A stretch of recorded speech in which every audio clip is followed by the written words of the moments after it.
पिछली वीडियो में हमने सवार होने से पहले रुकाब को एडजस्ट करना है, कैसे रुकाब को एडजस्ट करना है वो हम समझ चुके हैं। अब हम इसकी फर्दर डिटेल को अंडरस्टैंड करेंगे। दिस इज अली फवाद, आपके राइडिंग के सफ़र में आपका हम रुकाब। अभी हम ये डिस्कस करने लगे हैं कि वो कौन से ड्राइविंग प्रिंसिपल्स हैं जिनकी वजह से हम रुकाब सेट करते हैं। नंबर 2, रुकाब के गलत सेट होने से हमारी राइडिंग पर क्या इम्पैक्ट आएगा।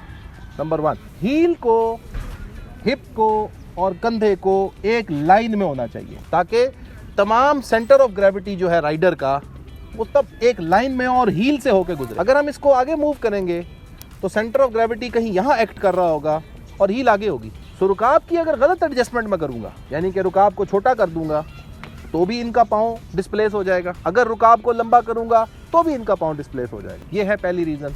रीज़न नंबर 2, घोड़े को जो हम इन्फ्लुएंस करते हैं वो मुख्तलिफ मेथड से करते हैं। एक मेथड है लेग एड, यानी टांग के ज़रिए से घोड़े से कम्युनिकेट करना, और वो कम्युनिकेशन होता है जो इंसान की पिंडली है इसके मसल्स। अगर इंसान की पिंडलियों के मसल्स सही तरीके से नर्म अंदाज से कनेक्ट नहीं होंगे घोड़े के साथ तो कम्युनिकेशन इफेक्टिव नहीं होगा।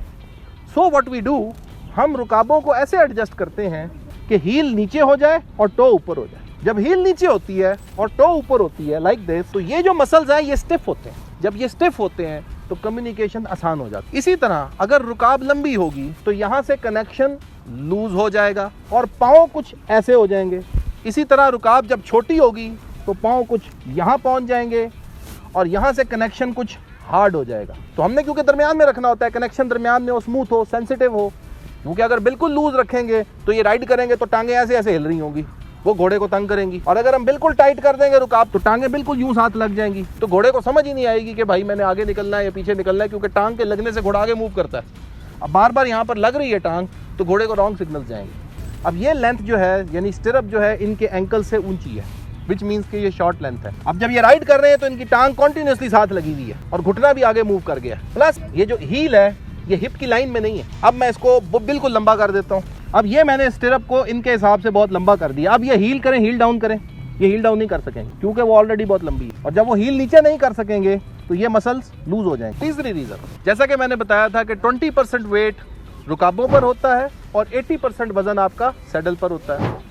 अगर रुकाबों की लेंथ बिल्कुल मैं छोटी कर दूंगा तो नतीजा क्या निकलेगा, जो वजन आपका सैडल ने उठाना है अब वो वजन आपका रुकाबों पे हो जाएगा। आपकी रुकाब छोटी है, सैडल यहाँ पर है, आप सैडल से उठ जाएंगे और सारा का सारा वजन आपका रुकाबों पे आ जाएगा। और अगर मैं रुकाब बिल्कुल लंबी कर दूंगा तो 100% वजन सैडल पे आ जाएगा। तो याद रखिए 20-80, 20% रुकाबों पे और 80% सैडल पे। ये जो रुकाबों की लंबाई है ये हमने जनरल राइडिंग या ड्रेसाज के पर्सपेक्टिव से बताई है, एक्यूरेट राइडिंग। मुख्तलिफ स्पोर्ट्स में मुख्तलिफ हालात में हम रुकाबों की लंबाई को बदलते भी हैं, लेकिन वो ज़रूरत के एतबार से एज अ स्टैंडर्ड नहीं। फॉर एग्जांपल अगर आप जंपर हैं तो जंप्स की सूरत में ये बकल हम 2-3 टाइट कर देते हैं। यूं ही हम इसको टाइट करेंगे रुकाबों पर वजन बढ़ जाएगा। तो रेसिंग और जंपिंग में हम रुकाबों को छोटा करते हैं, लेकिन जंपिंग पे हम बिल्कुल ड्रेसाज वाली लेंथ तो नहीं रखते, थोड़ी सी छोटी रखते हैं।